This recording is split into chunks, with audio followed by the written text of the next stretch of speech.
Les obligations consécutives à la rupture.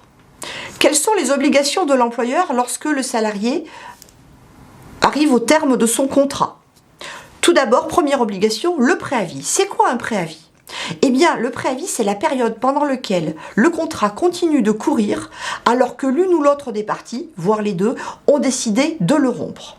La durée de préavis va être déterminée soit par le droit du travail, soit également par la convention collective en fonction des cas. En premier lieu, on va voir le préavis qui est dû par le salarié qui choisit de partir, donc démissionnaire ou qui va partir à la retraite. Dans ces cas-là, il va devoir un préavis à l'employeur. Il peut choisir soit d'effectuer ce préavis, de continuer à travailler jusqu'au terme, ou il peut demander à en être dispensé. Attention, l'employeur n'est absolument pas obligé d'accepter. Si l'employeur accepte d'abréger le préavis, dans ces cas-là, le salarié sortira à la date prévue, à la date demandée, et bien évidemment, le préavis non effectué ne sera pas rémunéré. Second cas, c'est l'employeur qui va mettre fin au contrat. Dans ces cas-là, le préavis va être dû au salarié. Deux choix pour l'employeur, soit de maintenir le salarié à son poste jusqu'au terme, soit de l'en dispenser. Je vous conseille très très fortement la deuxième solution. En effet, on n'a absolument aucun intérêt à maintenir à son poste un salarié qu'on a choisi de licencier. Le résultat risque d'en être plutôt décevant, voire très fortement problématique. L'employeur va dans ces cas-là choisir donc de dispenser le salarié du préavis.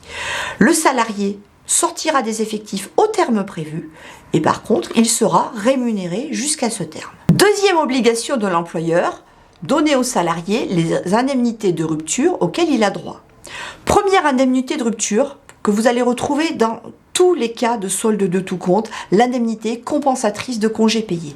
En effet, au terme de son contrat, le salarié a souvent des congés payés encore acquis. Il va donc falloir les lui rémunérer, ce qui va donner lieu à une indemnité compensatrice de congés payés. Deuxième indemnité, l'indemnité compensatrice de préavis. Dans le cas que nous avons vu juste au-dessus, le salarié qui est licencié ou mis à la retraite a droit à un préavis.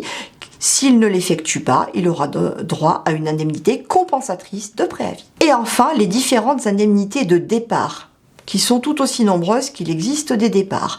Indemnité dite de précarité pour les fins de CDD, indemnité de départ ou de mise à la retraite, indemnité de rupture conventionnelle, mais également indemnité de licenciement, nous verrons ça dans le prochain chapitre. Troisième et dernière obligation de l'employeur, remettre au salarié les différents documents auxquels il peut prétendre.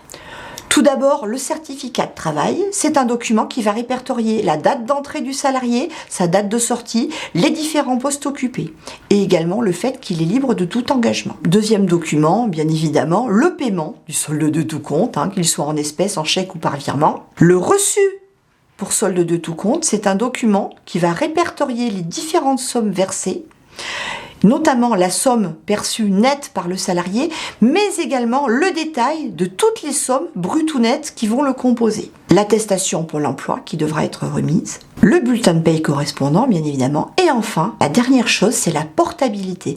En effet, depuis quelques années maintenant, tout salarié qui quitte son contrat de travail, dès l'instant où il bénéficie d'indemnités pour l'emploi, va bénéficier de la portabilité de ses contrats, prévoyance et frais de santé, pendant une durée pouvant aller jusqu'à 1 an. Cette information doit être donnée au salarié au plus tôt, c'est-à-dire par exemple un salarié qui démissionne au moment où on va répondre à sa lettre de démission, mais surtout elle devra être donnée au plus tard, le jour de la remise du solde de tout compte. Ces documents doivent être remis à quel moment?